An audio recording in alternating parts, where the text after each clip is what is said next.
Hello, my name is Matt Banacoro, and I'm here with Waves Factory to check out Marxophone. We're going to take a look at how this instrument works, how to play it, and what keyboard regions to use to get a cool sound out of it.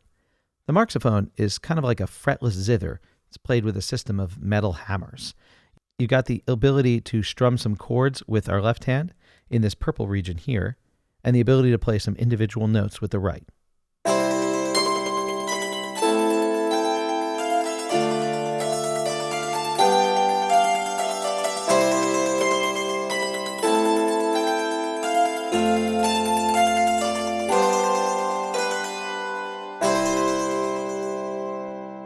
So it's got a really unique sound. Let's take a look at the mixer and see what it's made up of. So in this mixer, I've got the ability to enable or disable the chords, springs, pick, and fingers articulations. And the chords themselves are the purple region areas there. If you play the chord softly, you'll get a minor chord. And if you play it strongly, you'll get a major one. Don't worry about the volume. The volume's adjustable here with the volume control. Playing it harder or softer is going to give you the same velocity. It's just going to change the tonality from minor to major. Really neat. Now, on the right-hand side here, where we're playing these right-hand notes, I've got the ability to enable or disable the articulation of the springs, pick, and fingers. So if I listen to just the fingers,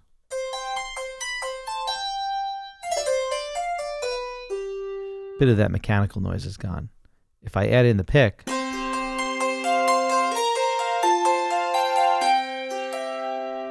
so a bit more of a percussive sound in there. And finally, when I add in those springs, it's going to give this tremolo-like effect, almost like a hammered dulcimer.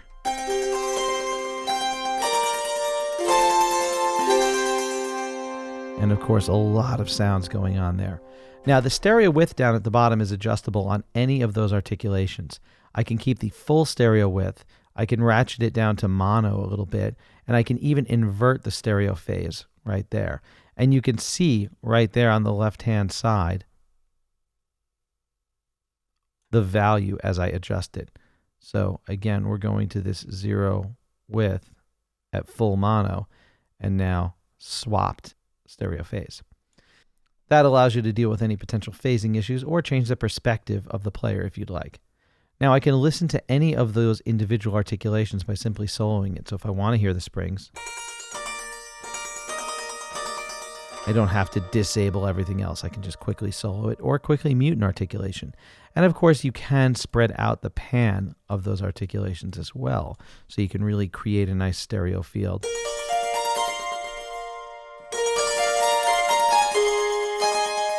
And you hear those springs mostly coming out of my left ear now.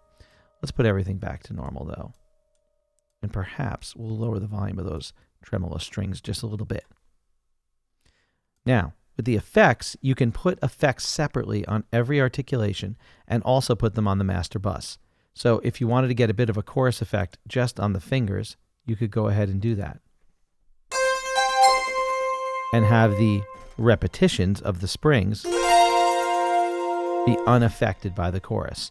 But then if you want, you could put an effect on the master as well. So if I wanted to add a bit of delay, I could go ahead and do that. And as you hear, all the articulations are getting the delay in that case. Now let's go to the Settings tab. In the Settings tab, I've got a couple of different options here. In order to best hear them, I'm going to go back to the mixer and I'm going to solo the fingers. And for there, let's take a look at the round robin.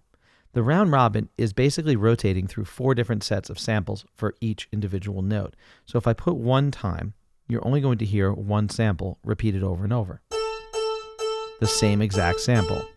But since there are 4 of them recorded, I'll go to 4 for the round robin. And hear the brightness of that instrument and the tone color. It's rotating through those 4 different samples and giving me much more of a humanized effect. Because every time a human plays a note, there is a little bit of a difference, even if it's the same note. The dynamic range is adjustable below, so if I want to have less dynamic range, I can make sure that every note I play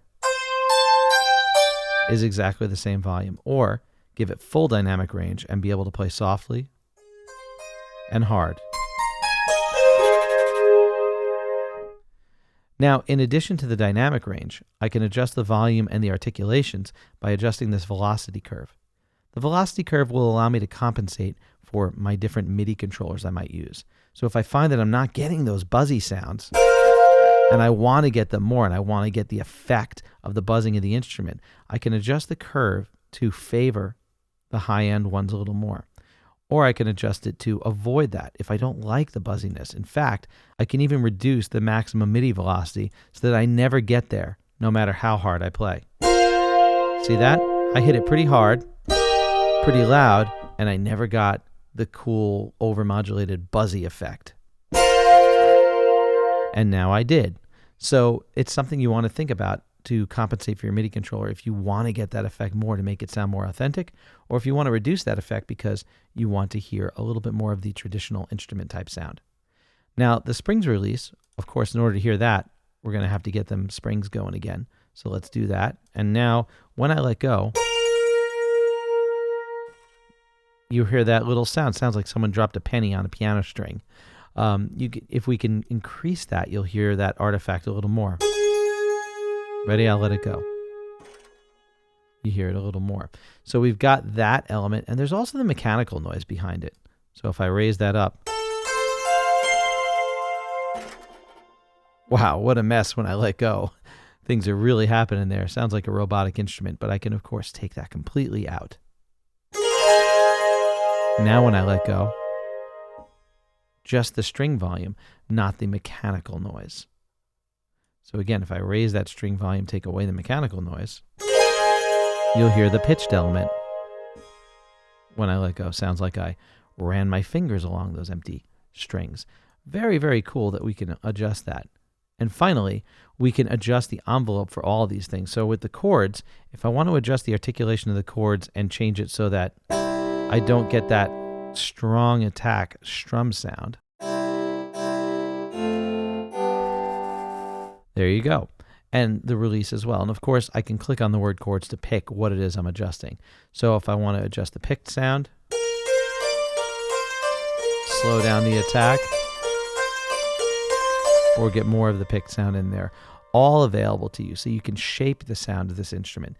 And it really is quite a unique instrument. So I hope you have a good time checking out that Marxophone from Waves Factory.